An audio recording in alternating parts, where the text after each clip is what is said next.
Billiken fans, to another episode of the Midtown Madness podcast. I'm Zach Miller. Joining me is Peter Hale. Pete, how's it going? How are we doing after that week? It was a bumpy week, but doing all right. I think we're going to be okay in the long run. Yeah, I really, I think I told you this basketball season is testing me in many ways. In many Yeah, ways, I think this season is tougher than last season. I think just to follow. I mean, then you expected it, right. and like you knew what you were getting into, and I think everybody thought they were getting into one thing this year, and I think it's a little bit different than expected. I mean, coming up on the season, it did things started to change a little bit, but I don't know. It's a wild ride so far, I think. Yeah, it has been. We were certainly hoping we would get through a season with, nobody was counting on the new variant that we've all been dealing with, and then we're obviously dealt the blow of losing Perkins in the 10 minutes into an exhibition game. And it just kind of felt like, oh, come on, not again. Like, we can't just have a clean season. I really want to know what this team under Travis Ford's going to be like without some major adversity in the offseason. And all that stuff's after we lost an assistant coach, tragically. I mean, it's been so many things that this program and college basketball as a whole have gone through. And I don't think it's the season any of us envisioned, but maybe we'll be able to salvage something out of it in the end. Yeah, that's the hope, and we're gonna dive right into the week. Well, Billiken fans, it's been a roller coaster of a week in a lot of ways. But let's talk about men's basketball. Yeah, the Arch Baron Cup didn't go our way, Pete.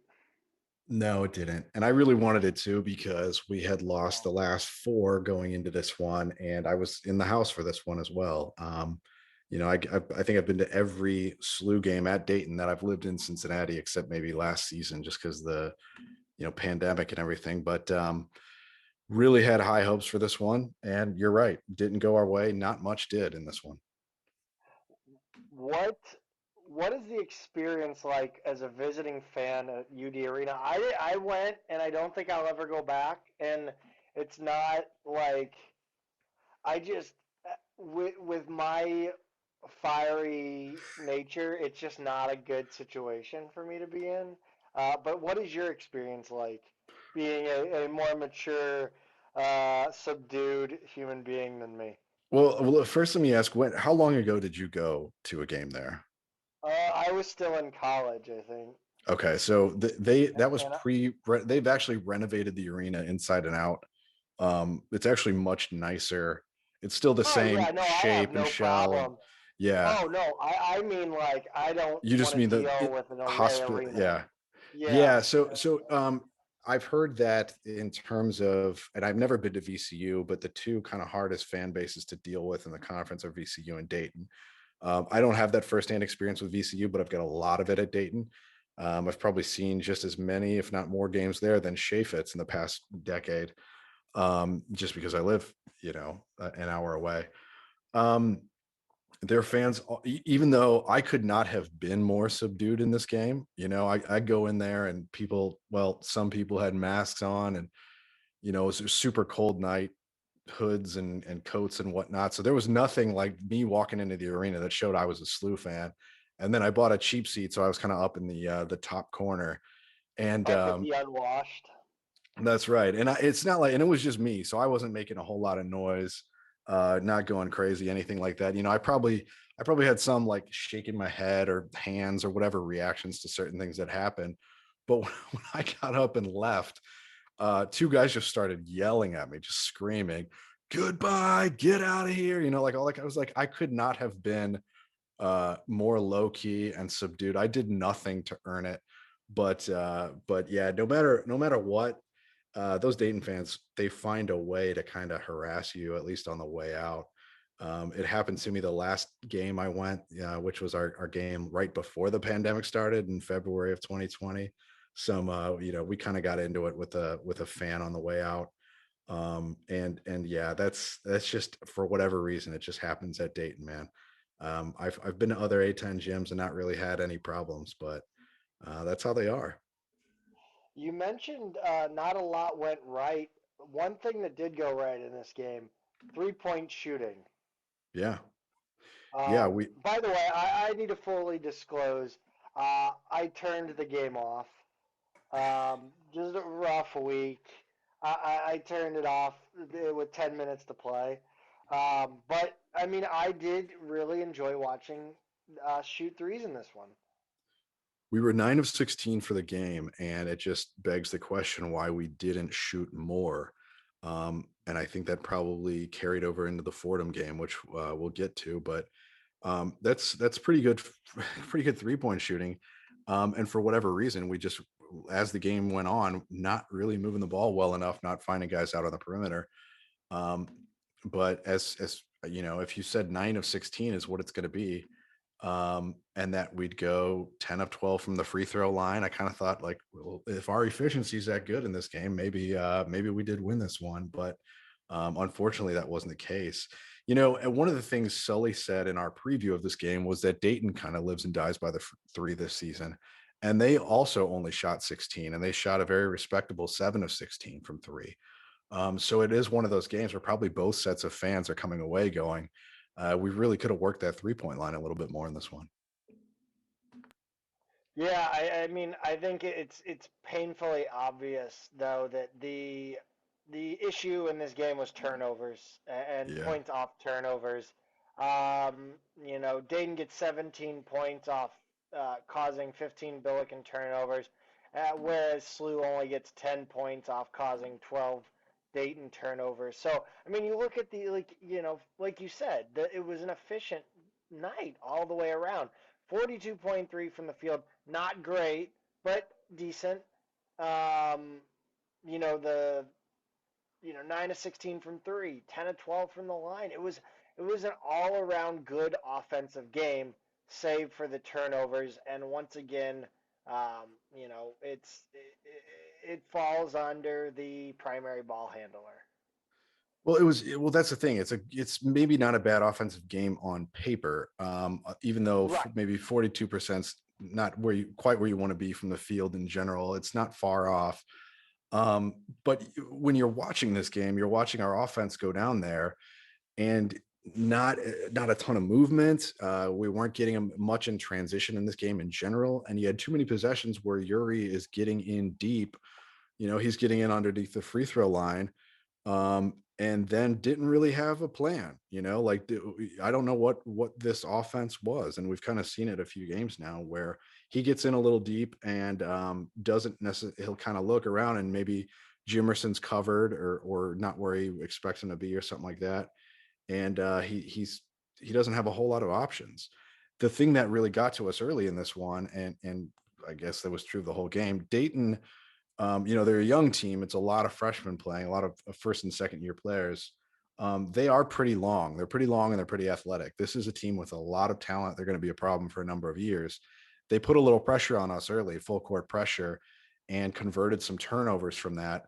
But that length was a problem in the half court too. Like I said, he would get in deep, and Yuri's 6 foot. He doesn't have. He's not going to be able to just kind of go up with it from 6 or 8 feet out wherever he was. So it was just kind of this turgid offense that we were just really struggling to get stuff out of. Um, so it's not that we were inefficient; it's that we just didn't get enough looks to begin with. We weren't playing with enough pace, and the other thing that killed us here was rebounding.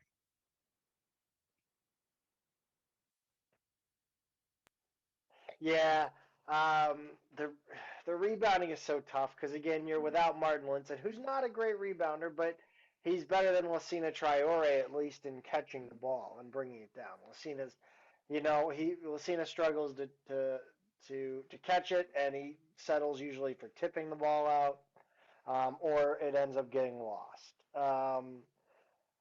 Yeah, I just this game was so frustrating because it just felt like there it, it just felt like we weren't doing anything. Like it was like that meme with the stick. Like it felt like the beginning of the Fordham game, but for 40 minutes on a more important stage, I guess. Yeah, like we said, it was just a slow, bogged down, kind of not much movement in the offense. We actually did kind of show some of that in the start of the second half. So we go into halftime down 10, come out in the second half and close it to within three in pretty short order. Moving the ball around, we threw a little pressure at them as well and got even if we weren't necessarily getting turnovers and converting out of that, we were clearly getting to Dayton and frustrating them.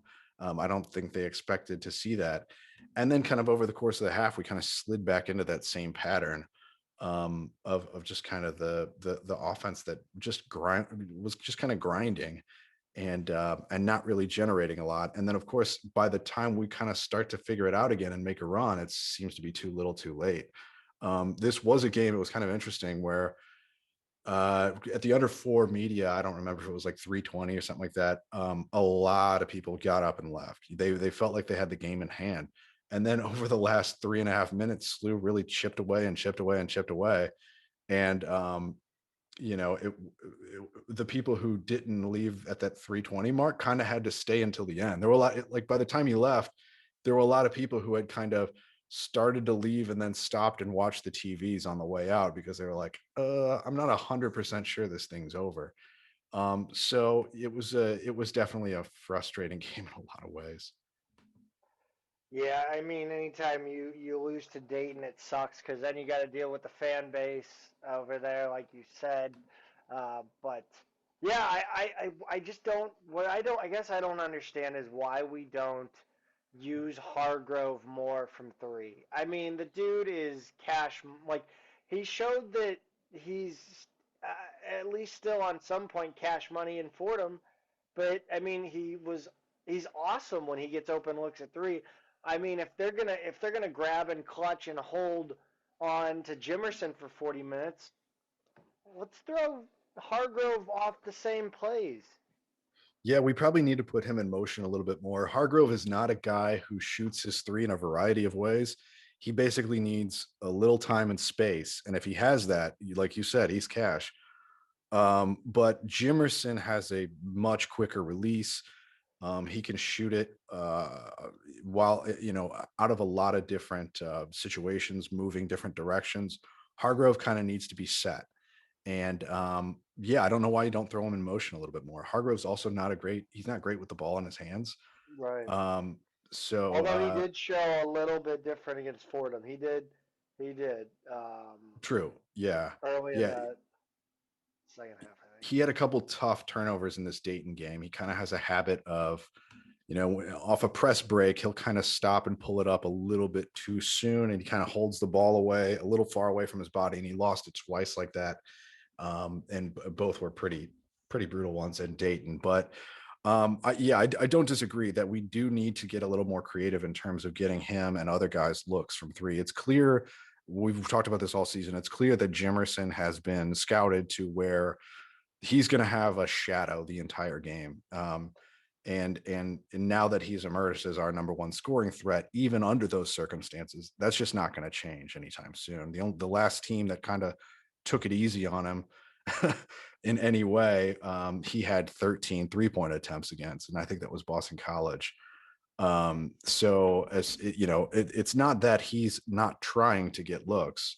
They're just playing him much differently. And to his credit, he's become a scoring threat from everywhere, inside out, mid range, drawing fouls.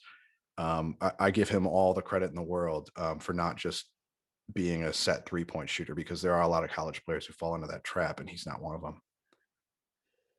Yeah, I mean, I don't know what more you can say about this Dayton game. I know we have a lot a lot to whine about in the next segment.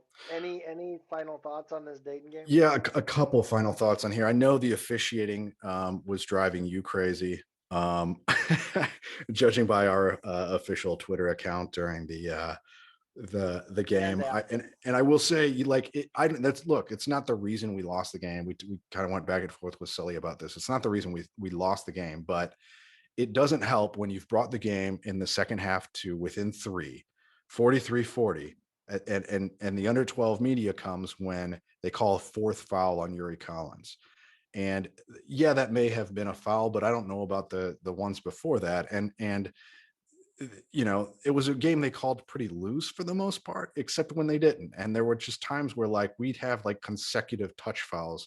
Jimerson in particular had one that I had a really good look at where it really was a touch foul. He just kind of had his hand extended a little bit. There was almost no contact, and it was a quick whistle. And it was like, you guys, this is happening on every single possession. Why is this suddenly a foul? So yeah, And so it happens off the ball to it him happened. all game. Like, we're like That's he's exactly mugged right. off the ball, and then he touch. Like, I hate that. Yeah, so it wound up being 20-13, the foul disparity, and the game was not played that way. There are times where like a team plays a different style and they deserve more fouls, and that's fine. That's just how they play. This was not that game at all. And so yeah, I had written down in my game notes here, UD's first foul in the first half was at the 12:40 mark. So over 7 minutes in before they get their first foul, and the students boo and start a bullshit chant, and it was kind of like okay. And then in the second half, I want to say it was so in both halves they did not get their third foul until about 13 minutes in, um, both halves. And I think in the second half it was like the 5:15 left mark before they had their third foul. It was crazy how long they were going into the halves before they were getting any whistles. Kind of puzzling. And I don't mind if they're going to call the game that way as long as it's even. Again, not the reason we lost. There were a lot of things that went wrong here, but like, man, that didn't help at all.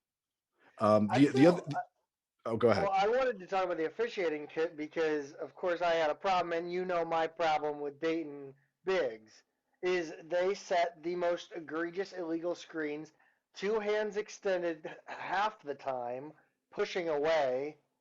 It was the same thing that the dude, the prior game, I forget who we played even. Not maybe it was Iona. It was Maybe it Iona, was yeah. in the Iona game. He was getting away. Like, the too many times, like, you should not be able to have your hands above your waist setting a screen. Mm. Absolutely not.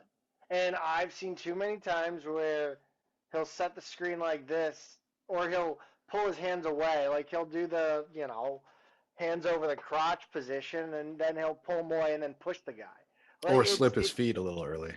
yeah, or a little hip check. I mean, Hmm. this shit is like, it's not basketball anymore. Like, it's frustrating. It Yeah, I mean, changes so the game. Holmes is clearly Obi Toppin's successor in that department, Yes. and I mean in general too. He's a really talented player, and I don't know how long he's going to be at Dayton, but he's really good, and he's going to be a problem for us. And honestly, looking through, I know this is a little off the subject, but I'm still kind of learning their personnel. That was kind of a tricky thing in watching this game. Is there are only a few guys who I really knew who it was, not having the announcers and box score and everything in front of me the whole time. And they're young, but man, are they good. They've got some really talented players who look like they're going to be a problem for us. And that's kind of what's so disheartening about this loss, being the fifth straight Arch Baron Cup that we've lost, is I'm looking at this team and how young they are. And Holmes is a star. And then you've got guys like Smith, Elvis, Amzil. They all have the potential to be that kind of Jalen Crutcher like slew killer. And I don't like how this series looks in the future, because it's not like they've got a big class about to graduate and Slew is going to grab this series back for the foreseeable future. This is going to be a dogfight. They're good. Yeah, that's frustrating. I'm not looking forward to it. I'm sick of Dayton. I don't want to play them anymore. Um, let's move on to Fordham, man. This game, I don't think at this game, I don't think I said a positive thing in the first half. I think I refused to cheer after about the first 10 minutes. Anything good, I'm like, this is not like. I was shocked that we didn't see Brandon Courtney come in the game. Shocked. Like, Travis Ford, like, clearly this team, like, there has been rumblings. Obviously, Travis alluded to it in the post game that there was a non-basketball related issue, non-COVID related issue. within the program. And I believe the quote was, "Some things are more important than winning and losing," and I think it was on our guy's mind today. Um, so there clearly was an issue with the team's focus. I think I counted they were sleepwalking during the game. They just looked like they didn't know what the game plan was supposed to be. This looked like the first game off a long COVID pause, and it wasn't. It was Fordham's second game back, and we had had a few under our belt by now. Um, that was a hard half of basketball to watch. That first half, it was ugly, It, and that's even with us kind of scoring a little bit better down the stretch of that half. Um, Man, I mean Fordham. So Fordham got out to a good start, and it was like what 8-2, and then 10-4, and had a lead for a while in this half. And we knew Fordham was better this season. We also knew coming into this game, they still no explanation lost their best player. Antonio Day left the school for undisclosed personal reasons on the 13th, which was what 2 days before this game happened, and the day after he hit a game winner at Duquesne to lead Fordham to their first ever 2-0 start in A10 play. So Fordham's flying high. They lose that guy and then come in, and I'm thinking we are going to bury this team, like absolutely from the jump, bury them. I've never, this is the most certain I've been that we would win big all season. And so to watch that first half and just probably the most negativity I'd seen all year on social media, whether it be Twitter or message boards or whatever. Man, and again, I don't know how we were up 6 at halftime either. I had good defense, I guess, but wow, was this tough. I was getting major George Washington 20-point game vibes It early in that makes one. a game like this makes that game even more incomprehensible, because you're like, we played like that. We were up at half by 6 and we had 27 points. It makes that game even more confusing.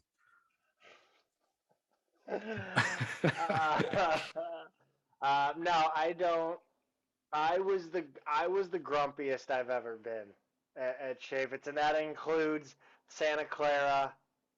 That includes Ball State when I had probably the last time I bet on the Billikens.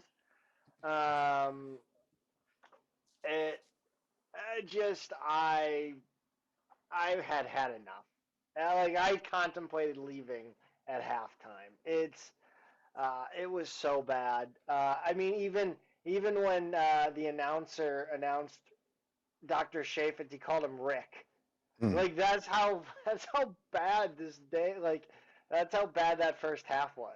It was Well, horrible. we've come to expect that from our public address announcer, but Well, I it guess. wasn't Guy Phillips. Oh, it wasn't. Oh, It okay. was not. All I would right. have called him by name if it was Guy. Yeah. Okay. Well, yeah. I mean, it was just a confounding half of basketball. I wanted one of the like early on, it was just missing layups and short 2-point shots. We only took 4 3-pointers in the first half.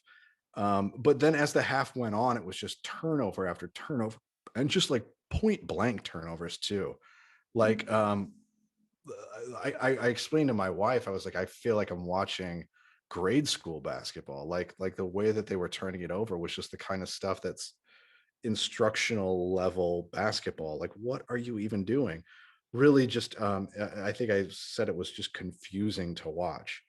Um, yeah, I don't know what more to say than that. There was a point in the half where we had 10 turnovers and 9 points, and I was just like, this seems bad.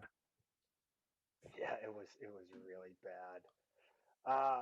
I don't even really know what else to say about it. I mean, like the idea that I mean, how much did we bitch about not being able to break the press under Cruz?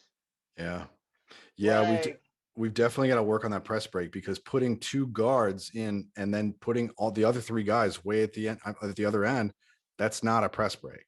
Just counting on those 2 small guards to bring it up.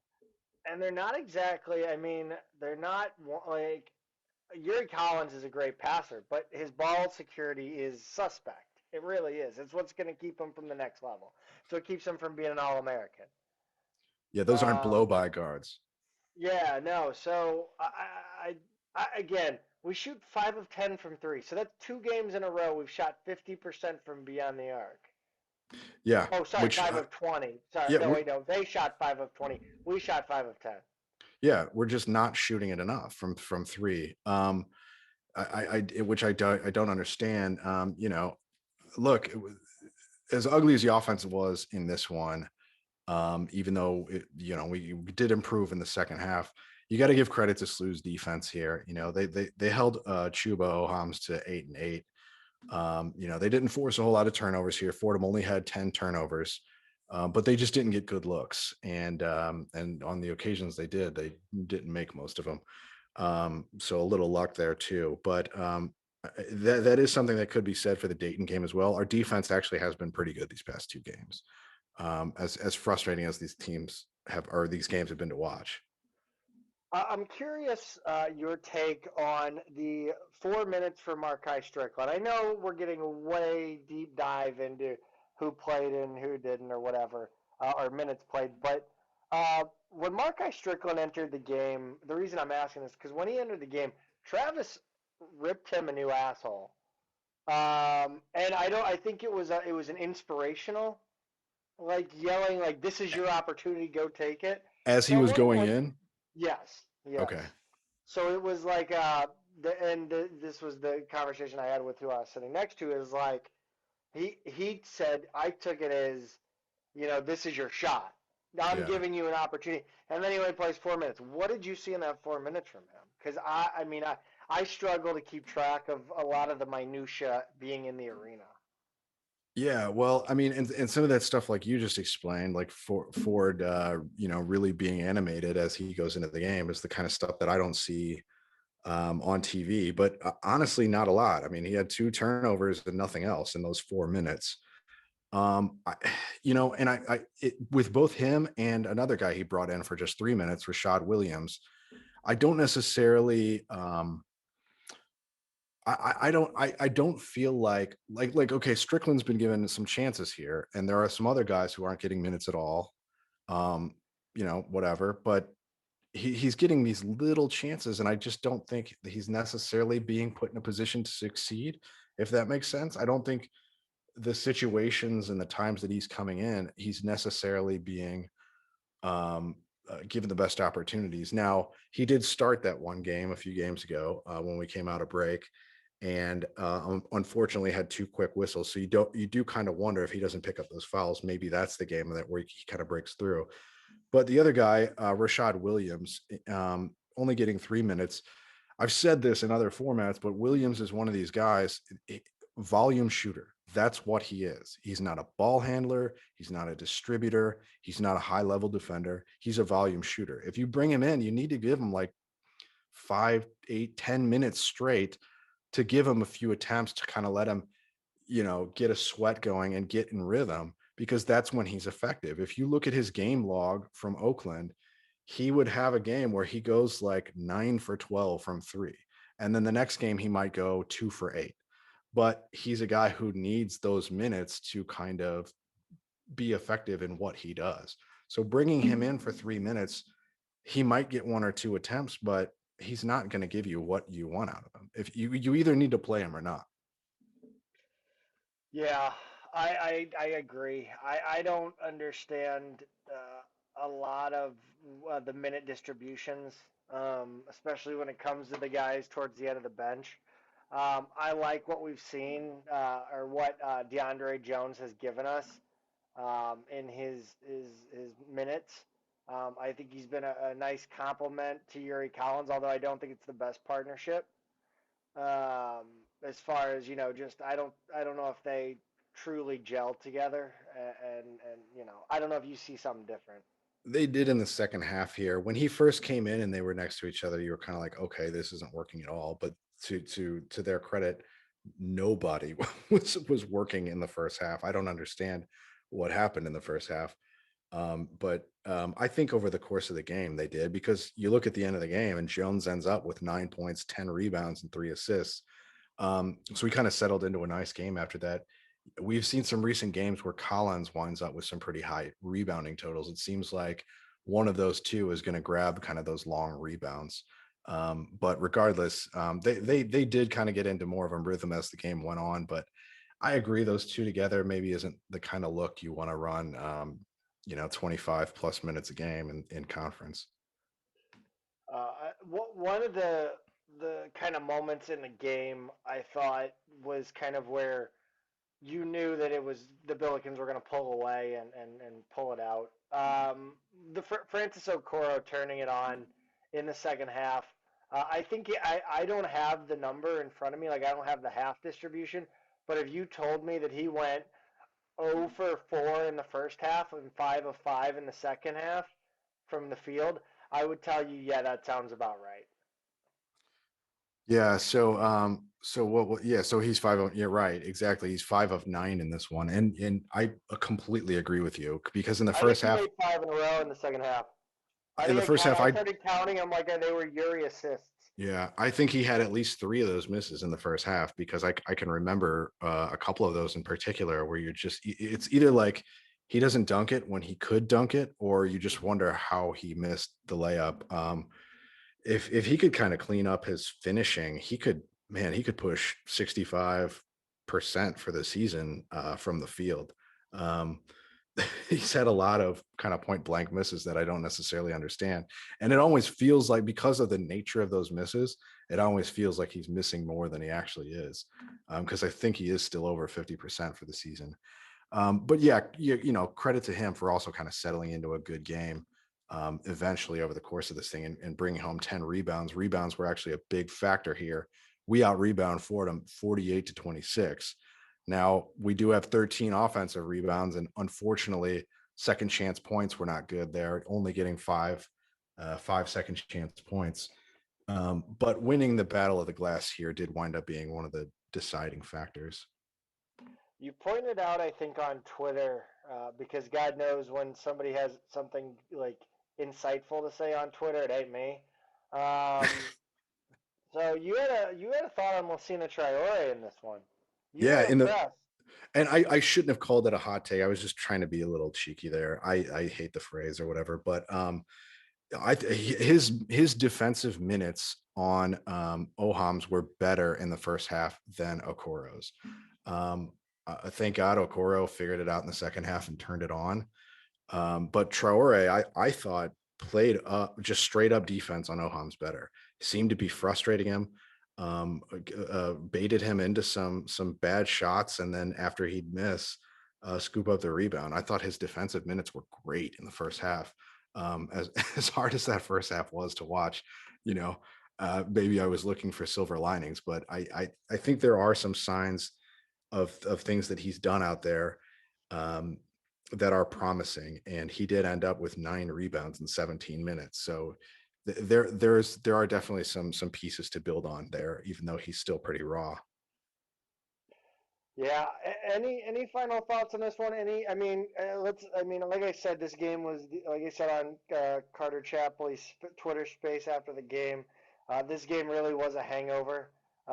You just needed time to let the Advil kick in, and you finally were able to be a little bit productive with your day. Yeah. That's kind of how I felt this game went. Which Yeah.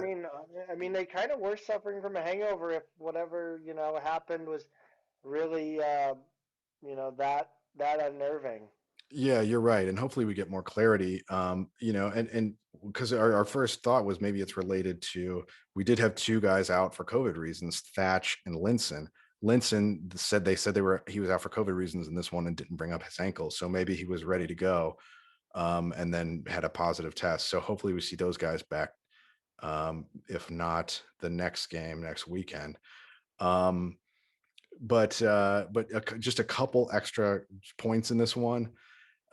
There were no blocks for either team. I was trying to think of another game where I had seen that happen, and I just couldn't off the top of my head. It seems like something that might be kind of hard to look up, but I thought that was weird.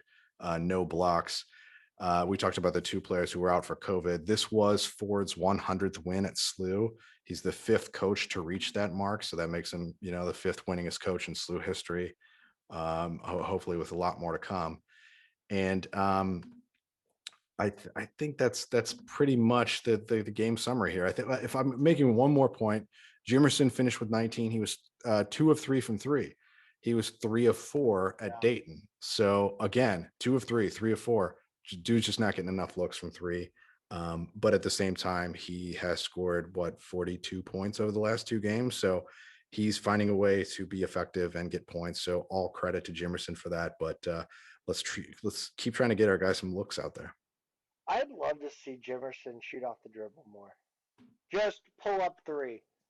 See what happens. I have no idea what's going to happen, but it doesn't happen. Like, if he's not getting looks off of screens and, passes and head fakes, like, why not give him the ball and let him go one-on-one with somebody?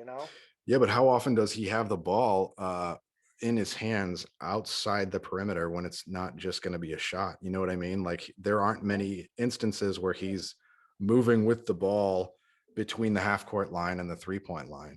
It's a valid I point. don't disagree with you at all because, like I said earlier in the show, I think he can hit threes in a variety of ways. So, Yep. as far as I'm concerned, he's got a green light from anywhere at any time. Absolutely. Next on the agenda, UMass, the quote unquote flagship, and I think I don't know who tweeted it out, but of course they're going to look like all Americans against us. They're coming off quite a rough night at Rhode Island. Yeah, against Rhode Island. I think it was actually at their place. Yes, it was. Yeah. And this is so the game that we are going to play, I believe it's on Thursday, the 20th. Do I have that right? This is the makeup from the what was supposed to be our first A10 game on December 30th. So we've actually got kind of a quirk in the schedule here where we're going to play kind of a home and home in the same week against UMass. They're going to come, or sorry, I guess we're going to go there first on Thursday, and then they'll come back to SLU on Sunday to play an afternoon game. But yeah, this game, UMass loses 81-68 to Rhode Island. And this is now an 0-4 start in conference for them after having lost to Richmond by 8, lost to Duquesne at home by 4, and then they lost at Davidson by 10. None of those results are horrible in terms. It's not like they're blowouts or anything like that. You hate to lose to Duquesne this season, especially at home. But yeah, Rhode Island beating them by double digits at home is not a good look. Yeah, I mean it's UMass and it amazes me how UMass and St. Joe's have kind of fallen on the times they have. It's two very proud tradition programs, and they just don't seem to be doing anything. Yeah, they've got. I mean, Noah Fernandez is kind of their talisman, to steal a soccer word. Buttrick can shoot, I believe. Or no, it's not Buttrick. It's Ryan. No, sorry, Rich Kelly. Rich Kelly can shoot the ball. He was kind of the guy trying to pull them back, I think, in that Rhode Island game. Yeah, I think we had mentioned this team when we kind of did a little overview heading into the conference schedule. They really don't have a lot of depth. Their top 4 guys are double digit scorers, and they've got a guy who averages 9, and it kind of falls off after that. They don't really have a bench here. I also didn't realize until recently for Noah Fernandez. Is it Fernandez or Fernandez? I always want to say Fernandez. Fernandez, I think. Yeah, he's Marcus Camby's cousin. Um, Oh. I at least Camby called him cousin on Twitter. So anyway, fun That fact there. to steal a line from a buddy and he'll know. You mean you guys are so close? He's like your cousin and your brother.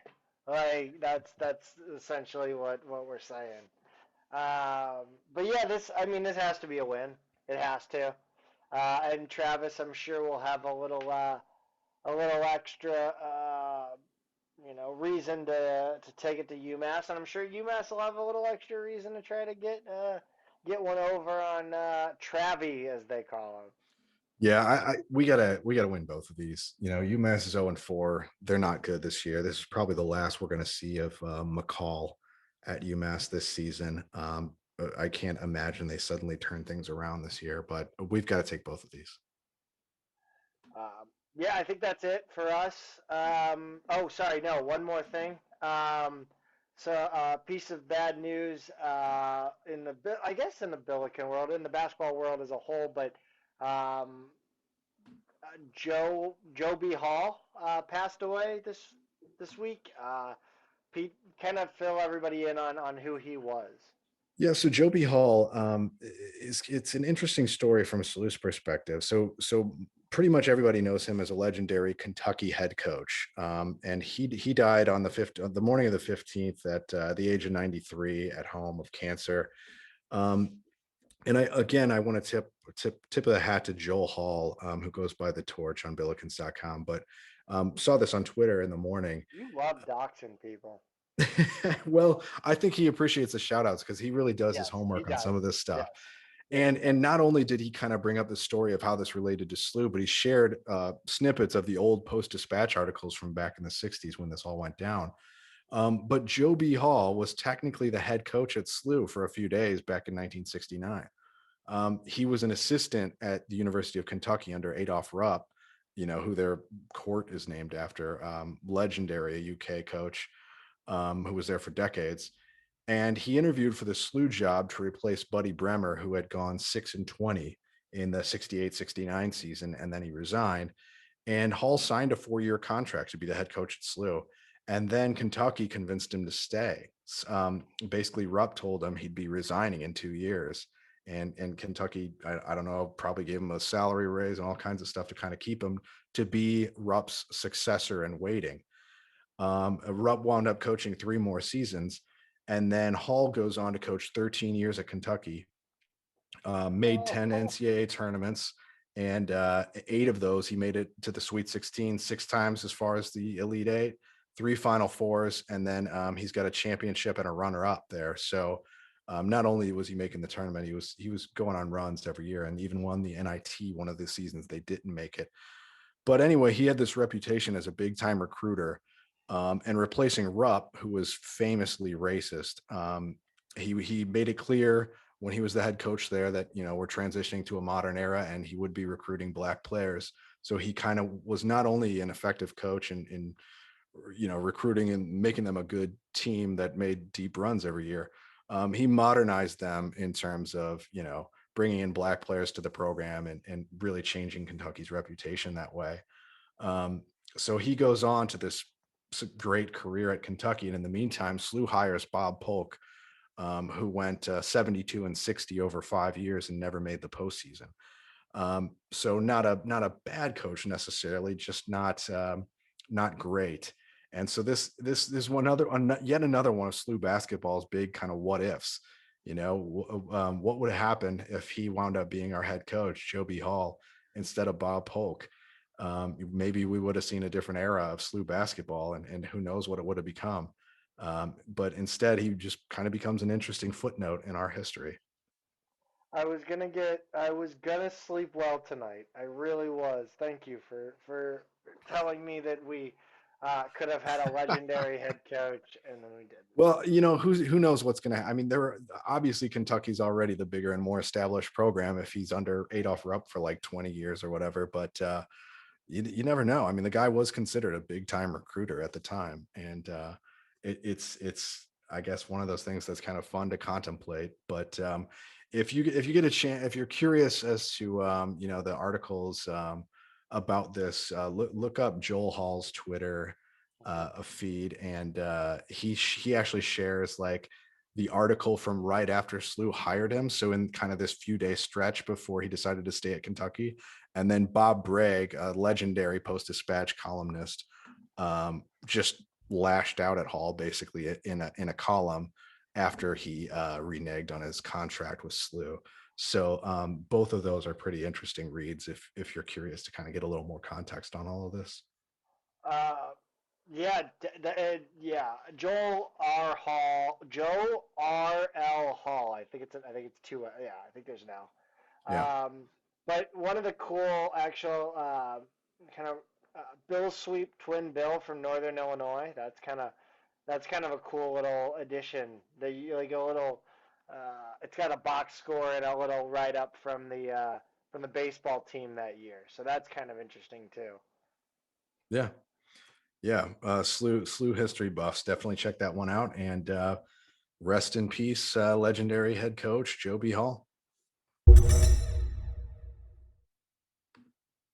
Pete, we're bringing in we got a special guest coming in to talk with us, and it's Patrick Schulte. Um, but let's talk about the draft as a whole before we get over to that interview. What a day that was. The day started out wonderful for Billiken Nation.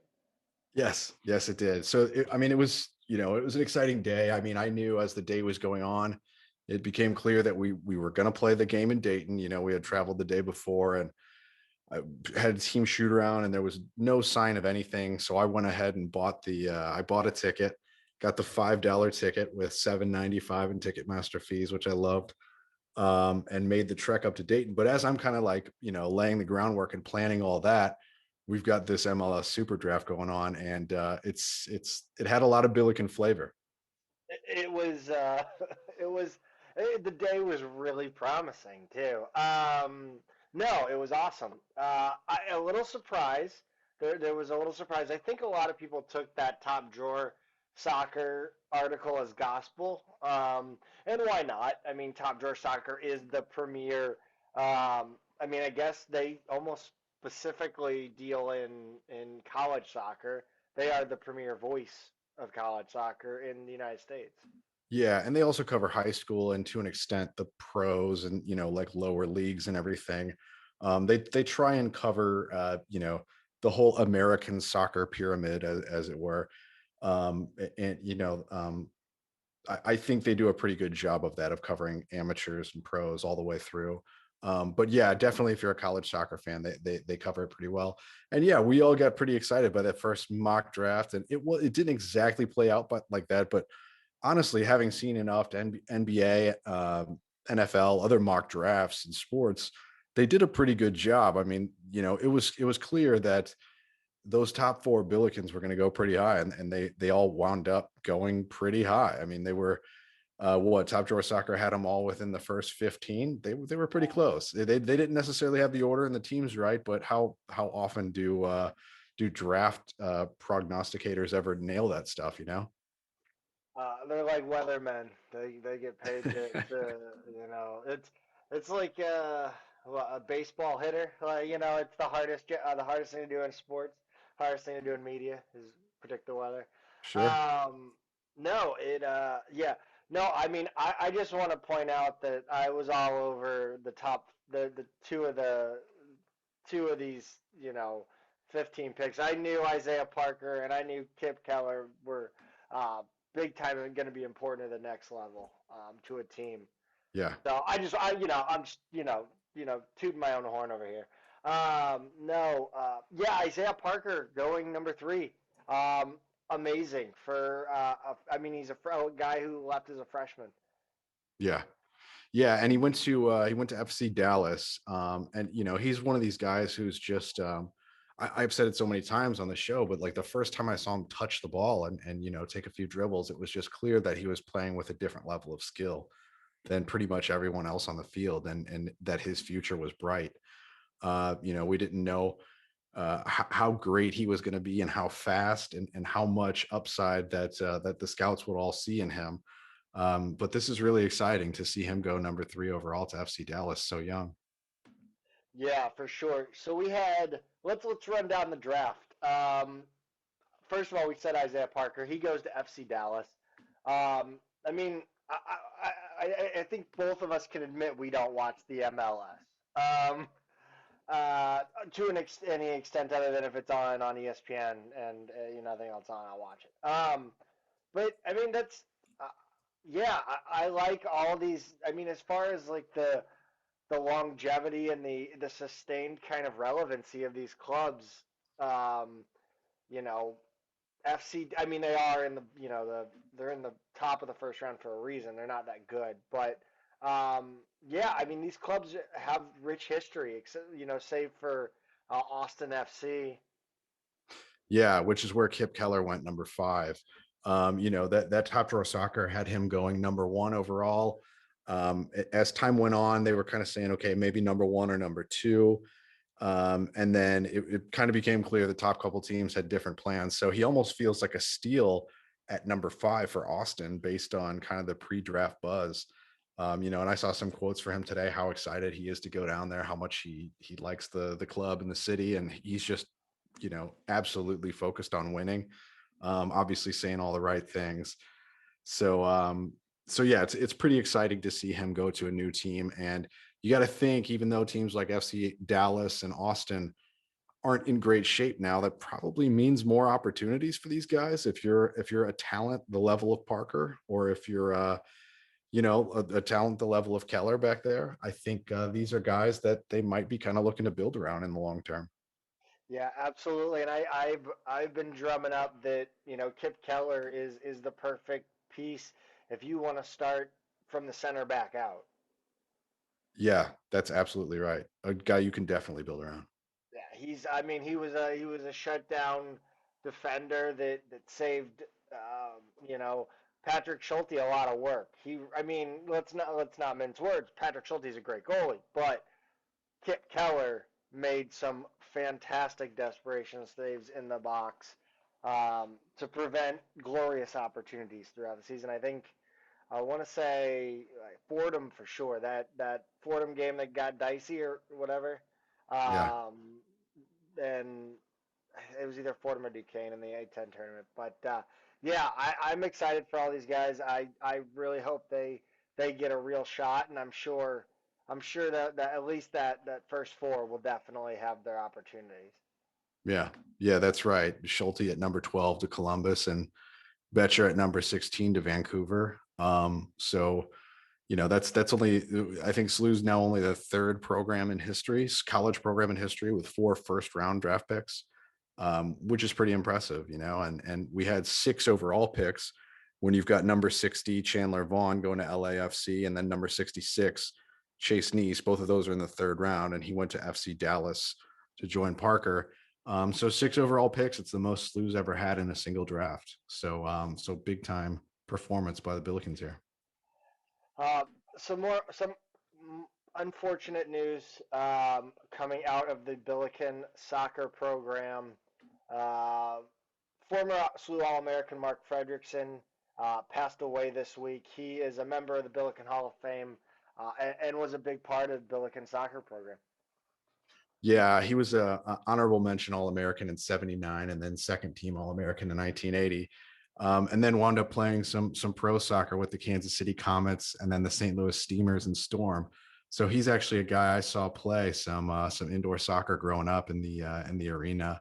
And it was one of those names like, man, I kind of vaguely remembered that. And then as I kind of started to look it up, I kind of connected the dots there. So yeah, unfortunate, went too soon, still fairly young.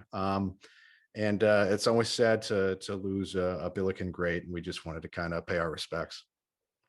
Um, some kind of in the middle news. I don't is not good or bad. Mike Sorber joins Bob Bradley's staff at Toronto FC.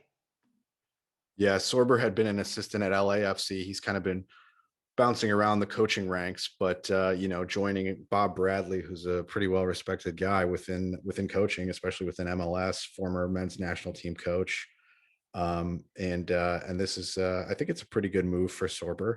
Unfortunately, none of the Billikens will be playing directly for him, at least at this time. But Toronto's pretty good, and Bradley's a nice guy to work with, and certainly I know Sorber is a guy who's well known within the national team program as well. I'm trying to remember. I'm looking on Wikipedia and I'm not really getting anything just like flat out telling me, but I believe Sorber was an assistant with the U.S. national team under Bradley as well. He was. I don't It was, remember the exact I know the years that. years that he was an assistant with the United States from 2007 to 2011, and then Uh I huh. guess I just could have Googled Bob Bradley, couldn't I have? To see to see if that Yeah, lined up. I really mean, just that's about right, because I know Arena was the national team coach at the '02 and '06 World Cups. Um, so it sounds like this is a reunion. Yeah. So yes, it is. Bob Bradley was the man in charge from 2006 2001 at the United States. Yeah. So that makes sense. I mean, you know, uh, Travis Ford to tie it all in. He does the same thing. He knows who he works well with, and he brings those people and keeps them around him. You know, we look at Mike Wilson, Travis Giagua, uh, those guys he's known previously, so he brings them in here to Right. St. Louis.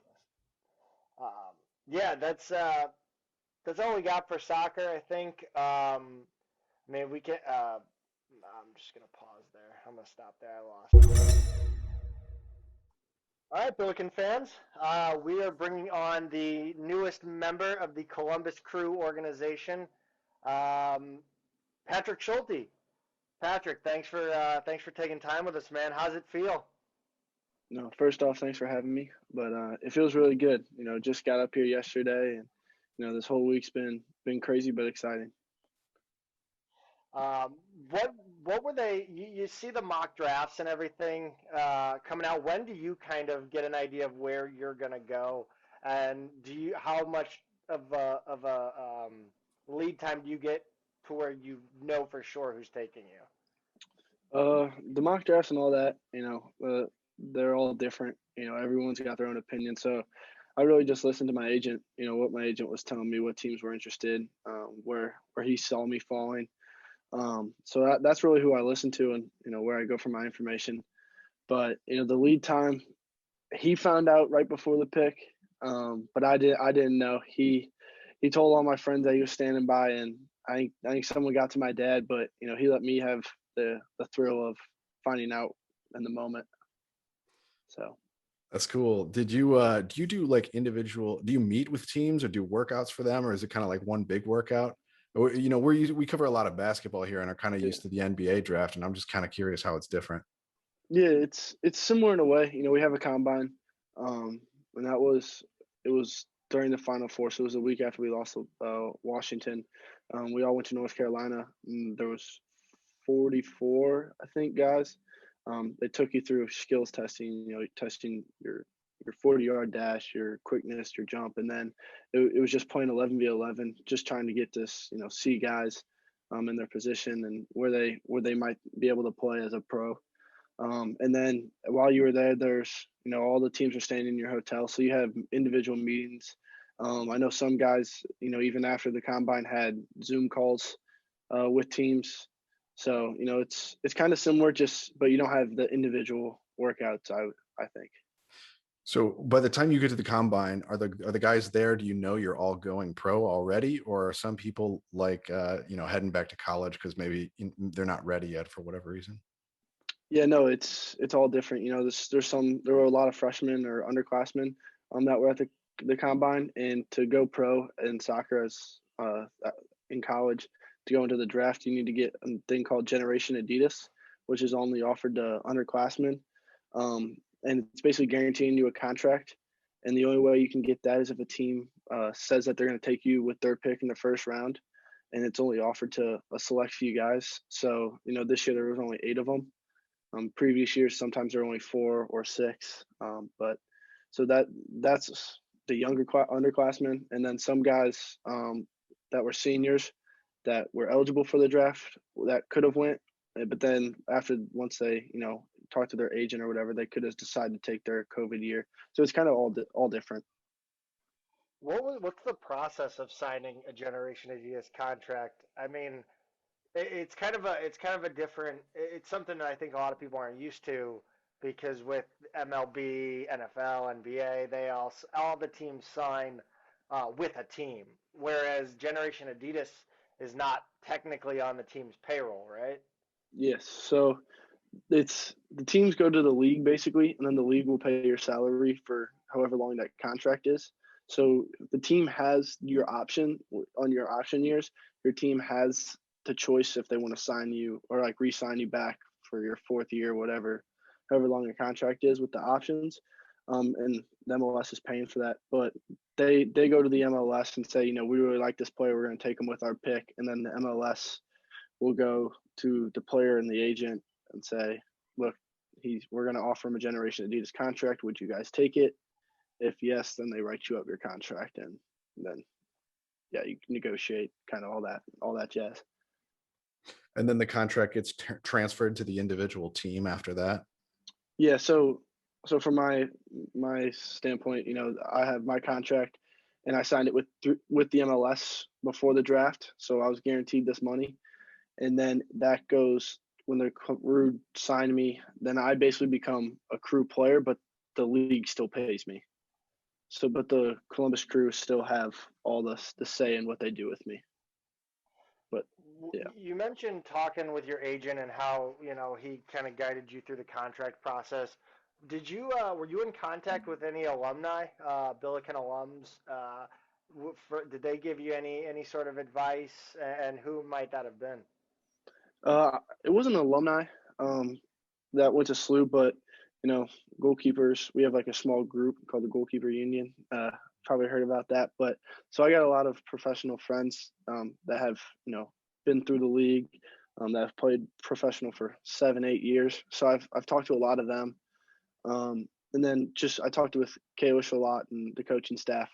So I had a lot of information being thrown my way, definitely. So was there ever a discussion of maybe testing the European waters? I know soccer is such kind of an interesting thing because the American League, unfortunately, is not the premier, stage for soccer. So did you ever consider trying that route, or was that kind of ship sailed when you went to college? No, definitely it was talked about, but it's just a short time window. I would have to kind of go over there now, and it's not very common that a college player signs with a team over there in Europe. So I would probably have to go on trial, which could be a month, and then you never know, and then by that time the draft's over with. So you're gambling there. But for me, that's where I want to end up, and happy with the Crew. But I'm obviously want to achieve world success. So yeah, I'm just using every opportunity I get, and hopefully one day I could possibly end up over there. Speaking of the Crew and their plans for you, I'm wondering, I've seen some stuff written that this is the inaugural year for the MLS Next league, and that you might start there. Have you talked to them at all about kind of what their long-term plan is, and whether you'll start with Crew 2 or how that's going to work out? Yeah, no, on draft night, they gave me a call. And yeah, they said they see me as a future. I got to develop right and, work hard and, grow into it. They got a good goalkeeping room right now, with a lot of experience. So they said they see me getting games with the Crew too. But, they said, don't put you down as that, try and be the one. And we're giving you the opportunity. So just make the most of it. Talk to me about the end of that Duke game, because I gotta know, it got hairy there at the end, and of course you had the build up with Ulferson. I mean, what was it like? Was there shit talking going on in that game leading up to that? Because I know I've sat behind you at a women's game, and you're a decent shit talker. Yeah, no, definitely. It's the basketball in me, I'd say, that comes out. But yeah, there was a lot of shit talk just throughout the game. But it was, I don't blame the kid, but I didn't say anything. I didn't say anything to him in that moment.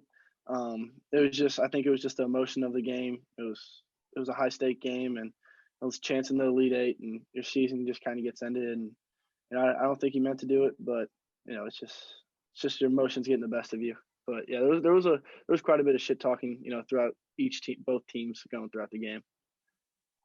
I think I still, every time I watch Dayton women's soccer, I'm reminded of the goalkeeper that wouldn't put her arm. Like that sticks in my, it's like that arrow in the FedEx logo. I can't unsee it now. So thank you for that. Yeah, no problem. I knew Duke was kind of going to be like that after seeing the highlight from, what was it, UCLA, the game before you guys, where they had kind of a controversial play in that one as well. So you guys go out to Washington. I'm curious, what was the feeling like that you had and that the team had when you saw what that field was going to be like? It was a little bit of a shock, just because our field at Herman Stadium is probably one of the best, and Duke's field was very nice as well. It's just something you've never experienced, but it was kind of just we're gonna have to play through it. We know we're gonna have to play through it and just kind of roll up your sleeves, do the work, and no, it wasn't the outcome we wanted, but we both teams had to play through it. So yeah, That game really was the but could they do it on a rainy night in Stoke? That really was the kind of. yeah. Uh, talk to me about golf, man. You're a big golfer. How good are you at golf? I'm okay. In my family, I'm okay compared to my family, I'd say. I had a cousin, she played on the LPGA. My sister, she goes to Missouri State, and my dad's before knee surgery was competing with her. So I was third in my family. So I'm I'm not compared to them, but when I go play with my friends, I'm one of the better ones. So I'm all right. I'm trying to get better. So hopefully now that I'll have more time in the summer after practices and stuff. So hopefully I can work on my game. I'm curious to kind of circle back a little bit. Yeah, When please. I'm scatterbrained, so yeah, he knows me well enough by now that he's like, he's a guy. I gotta bring Zach back to planet Earth. we've got the yin and yang here. Zach's like, give me a story about this. No, but I'm kind of wondering, how soon did you know you were going to be a pro? Is this something you thought about after your freshman year, or was it really only something that was possible after this year? I'm wondering, was it the combine, or was there another point where you were like, yeah, this is it, I'm making the jump? uh, I mean, if you ask my parents, I've been saying I want to be a professional athlete since I was 2, and I've said it my whole life that's what I wanted to do with my life. But the reality probably set in, that could possibly become a dream in my junior year of high school, where I started training with St. Louis FC, the USL team that used to be here. I started training with them, and I went on some trials to Atlanta, and Sporting Kansas City. So I kind of got a taste of that water. But then, you know, Kalish and Kevin Stoll and Chris Bursay, they said that I'd have the possibility within 2 or 3 years. They thought that I could make that jump to the MLS. So it's kind of always been in the back of my head, but I'd say just kind of during this season, with agents reaching out and tell me the possibility of it was when it really started to set in. Was there any thought that, or not thought, or maybe kind of wish that maybe you could go one more season and pull the homegrown with St. Louis City? Yeah, definitely. It's St. Louis is my hometown. It's always been, and it'd be awesome to play for them. But my mom always said, if it's meant to be, it's meant to be. So, I everyone I was talking to said, this is an opportunity that not many people get, and it's a good opportunity sitting in front of you. So, down the road I could get traded there, or I could sign there once my contract's up. But also I thought about it because the way I ended with SLU last year was pretty heartbreaking, and the team's gonna be good again this year, I believe, and I wanted to win I wanted to win a national championship. So I told my parents I wanted to go pro, and then the week later I was like, I don't know, I want to go back to college, and so it was back and forth, but the opportunity was just too good to be true to pass it up. Yeah, I think if you're projecting it's like a mid first rounder, that's something that you don't necessarily wait around on. Yeah. So you say the team's going to be good again. I mean, give us as SLU fans a little reassurance here. One of the things that we had read about and talked about all season was this team has so much depth. Well, now we're losing most of our starters, to the pros. So what do we look like, especially at goalkeeper next season? How's the team going to be? I think it's obviously going to be some big shoes to fill for sure. But you got Johnny Klein who basically made a lot of stuff happen for us. You got Christian Buendia, who's played every game the past 2 years, starting midfielder. And you got freshmen that that I think will fill the shoes right away. It's going to take, I think, a little bit of time. Was hoping this fall or this spring that they'll get to test their waters, because I know they're playing some good competition this spring. So I think these freshmen will get the experience, and I trained with them every day, and they're really good soccer players, athletes as well. So with Kippy being gone, I know might not fill up to Kippy's shoes in 1 year, but down the road, I think there's some freshmen that will play some big minutes in years to come for sure.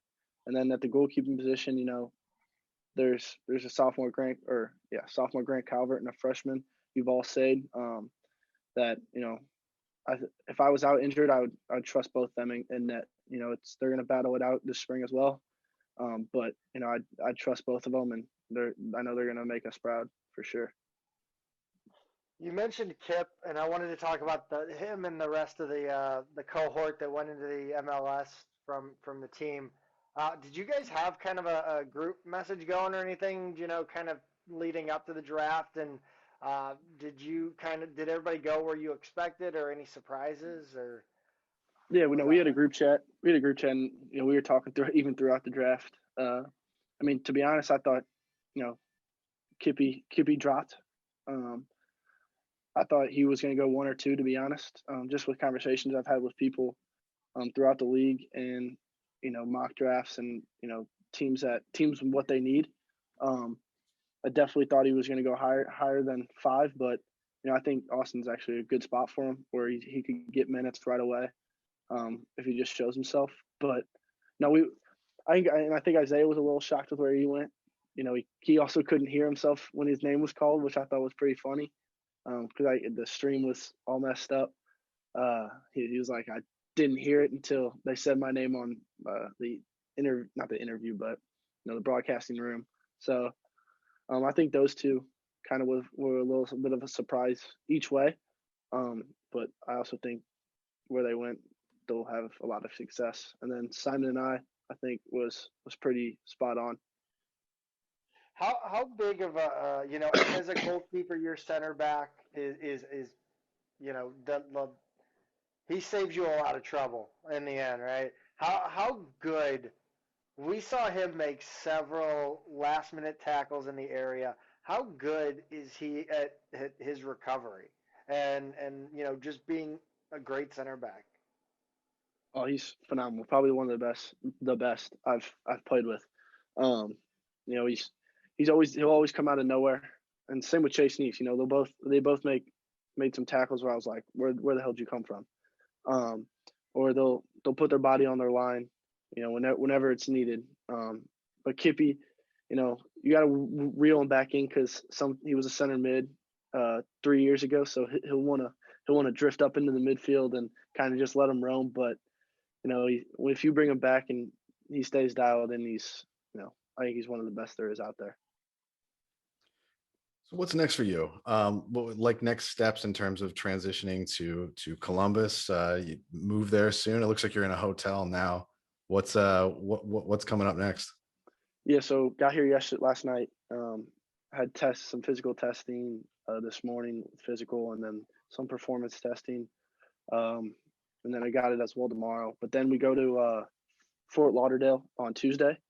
And then we're there for 2 weeks. We come back to Columbus for 6 days, I believe. And then we head out to South Carolina for another 2 weeks, and come back, and then we're right into the season.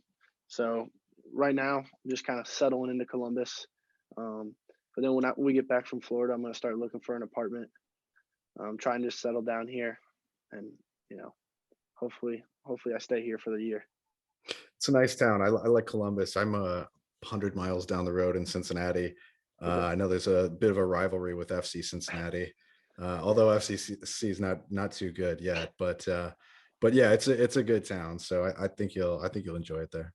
It definitely treated me well the past 24 hours. Good. Yeah.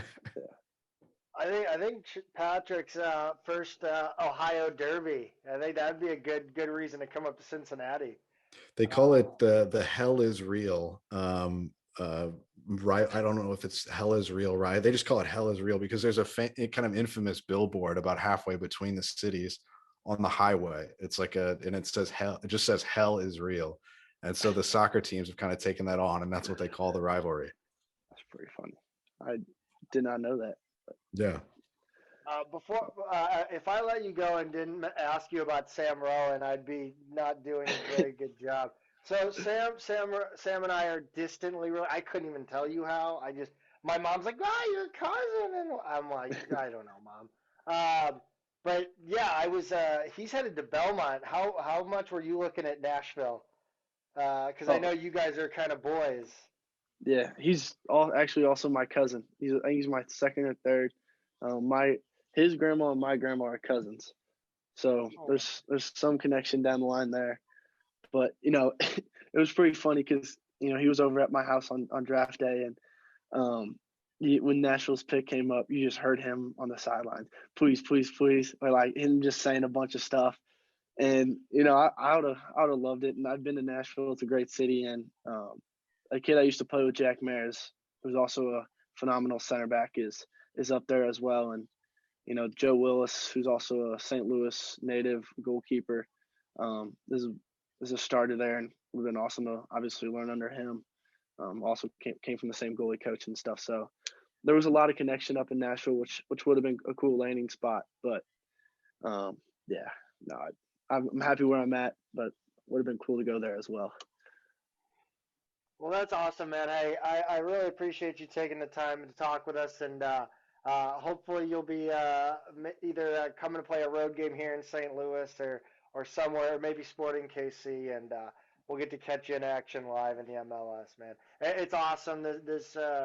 That day was really cool for a couple of Billiken soccer fans, people that followed the program for a while. So yeah, congratulations, and we know you'll make us proud. Yeah. Congrats, man. Good luck. Yeah, thank you guys for having me.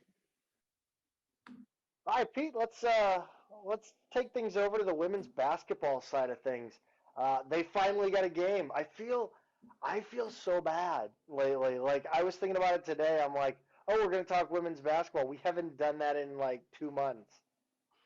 I know. I've kind of you kind of get lazy and forget about exactly what's going on and where they are and what's what.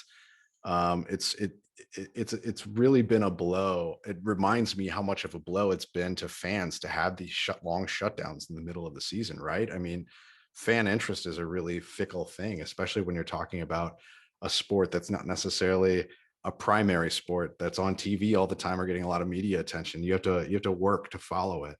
And unfortunately they've been shut down for about 4 weeks now. And this is not necessarily the game or the place that you want to come back from a long pause from. Yeah, I mean, we talked about it in our open. It's when you and I are having conversations about how difficult it is to keep up with the men's basketball and just find the passion some days for that is there, but it's a sport that's not accustomed, like you said, it's not.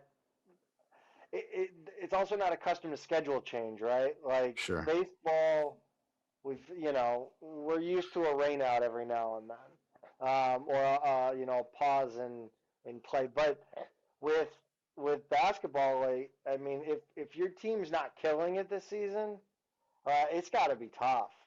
Yeah, that's true. And this team's had a lot of bad luck, injury wise and otherwise this season. So, yeah, we try and follow it as much as we can. And unfortunately, there's just been nothing to talk about the past few weeks, but now they're back, and, it's a rough return, but hopefully they can right the ship here soon. But let's get into it. Yeah, they played for the Arch Baron Cup Women's Basketball Edition, and they dropped a 77-59 game at Dayton on Sunday, the 16th of January. One thing I think you have to note is that the Billikens did actually go into Dayton last year and won by 8, and that ended almost 40-game home conference winning streak for Dayton. So, I mean, nobody goes into Dayton in the Atlantic 10 and expects to win. Yeah, that was huge. Dayton in recent years really has been the number one in this conference. With the exit of Xavier, Uh, Right. That's right. They've won the league outright and won the tournament quite a few times. They've just really been the team to beat in conference. So that win last year was huge. And it kind of felt like, no, Dayton wasn't as strong as they were 2 seasons ago. But it kind of felt like we were trending in the right direction and maybe they were getting a little softer at just the right time to make them a little more vulnerable. It kind of felt like the top of the league with Fordham's women's team emerging a little bit. Felt like the top of the league was tightening up a little bit. And unfortunately, the way the season has gone for SLU, we've kind of dropped out of that conversation, at least for this year. Hopefully over the longer term that changes though. But yeah, they returned today, and it was a rough game. Dayton's just got a lot of depth. SLU is injury depleted, as we've talked about a lot, and their size and their depth really got to them over the course of this game. yeah, it felt like one of those games where the Billikens just couldn't keep up off the blocks. Yeah, They got into a groove, played Dayton well in the second and third, but and then the fourth, it kind of they didn't finish the way they finished the way they started the game, not well, and those two, that second and third, it felt like the Billikens had every opportunity to really put pressure on Dayton as far as closing the score gap, and they just could never do it. You would either be a turnover or an ill-advised, not an ill-advised shot, but a tough shot. So Dayton really played them well. Dayton had a lot of length in this one, a lot of length over the Billikens. You've got smaller guards on the Billikens in Marissa Warren and Kaija Harbison. I mean, everybody but Brooke Flowers on this team is undersized. yeah, that's true. This is a game where you absolutely need MST. She was good in this game last season, and a big reason we won at Dayton. And then SLU also has, as kind of an aside, but SLU has some help coming. They do have now 2 mid-season signings of players coming in, who will help, but they're waiting on NCAA waivers to play this season. They would play the rest of the year. They've already enrolled in school and everything, if they're allowed. So if we can get those players in, reinforcements, some help on the way, I don't know. We'll see. It might not be until next season that we get them. But regardless, we were a little overmatched in this game. SLU was.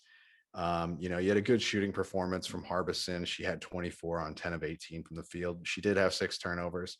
And then Flowers, despite Dayton's size, Flowers did have 6 blocks and 10 points and 9 rebounds to go along with it. But when Dayton out rebounds SLU by an almost 2-1 margin, 49-25, that's just hard to keep up with. Not to mention 15 offensive rebounds to SLU's 2, creating a lot of second chances for them. I really dislike the three-headed monster on Dayton. I really like Makaira Cook. I don't know much. I don't know enough about Makaira Cook. She scored 27 points in this game. I can't stand Waylon, Jacone, and Magasa. I hate all three of them.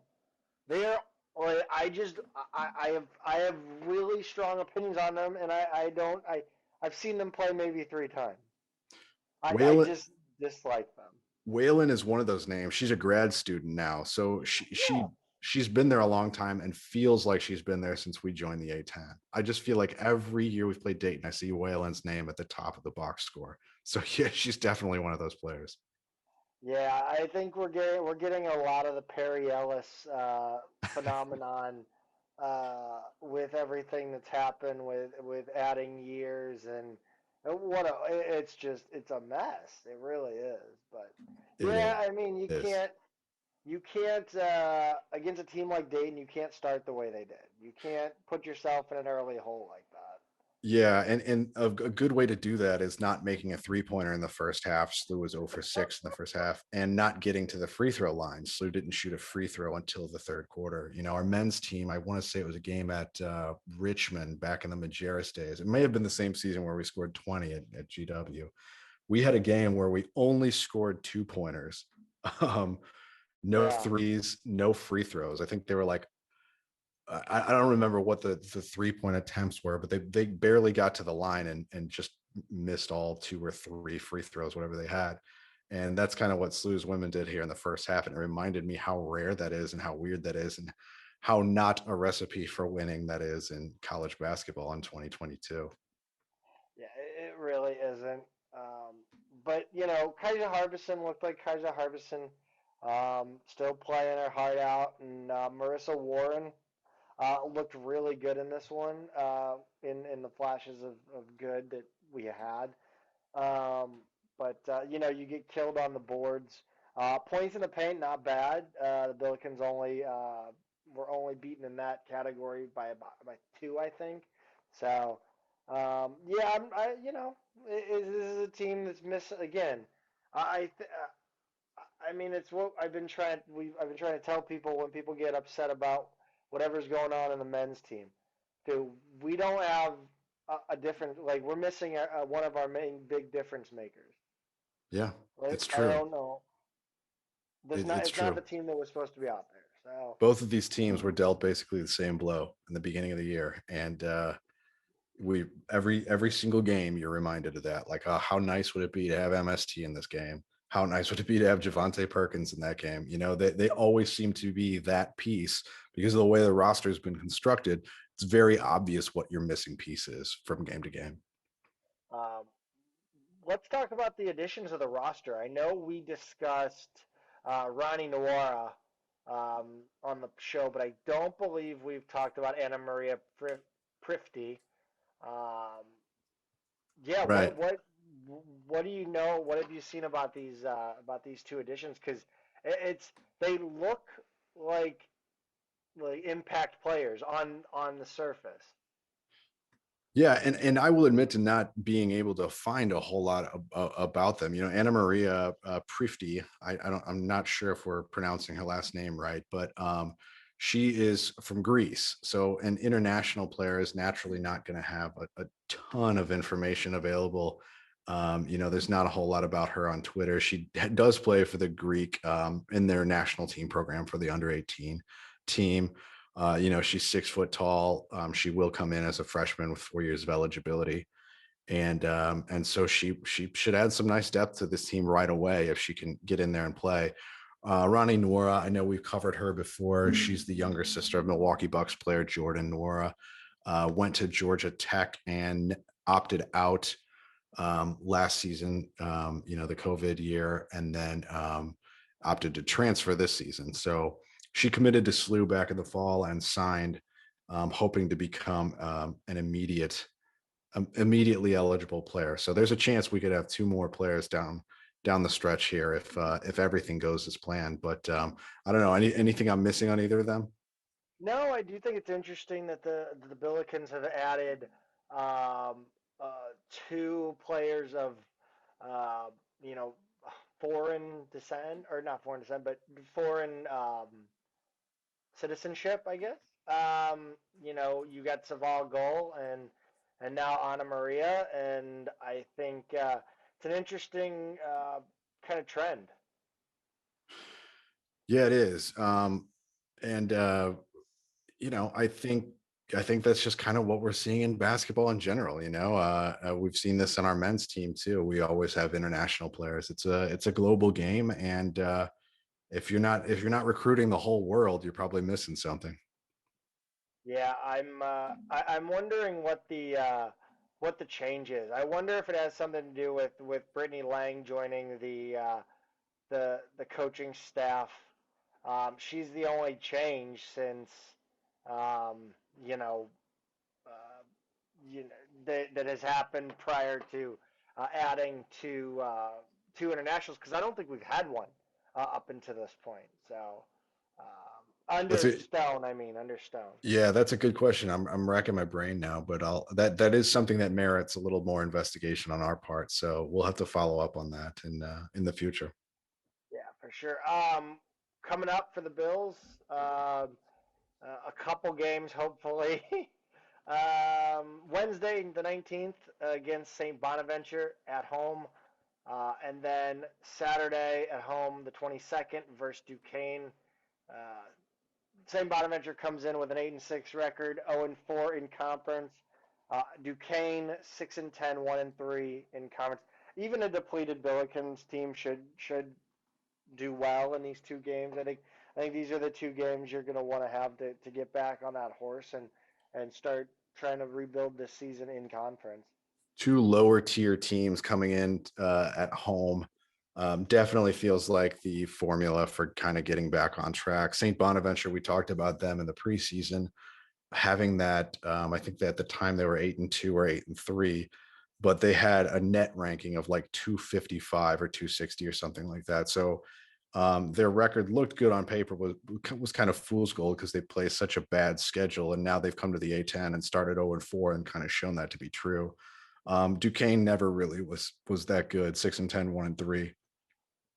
Both of these teams are beatable even with a depleted roster. So yeah, you hope to see a couple pretty good games out of SLU here, and hopefully they've gotten that get back game. Maybe you're a little bit colder, trying to get back to form, play with one another again. Hopefully they've gotten that out of their system. Because by the time they play this Bonaventure game, that will be basically 30 days since the time of their last game previous, not including the one they just played at Dayton, but it's been a month since they've really been playing basketball regularly. And hopefully these are the games that get them back on track. Yeah. Yeah, it's I'm hoping that they can kind of resurrect in the conference play. All right, guys. Well, that's it for us. Make sure you're following us on social. Make sure you're subscribing on all platforms.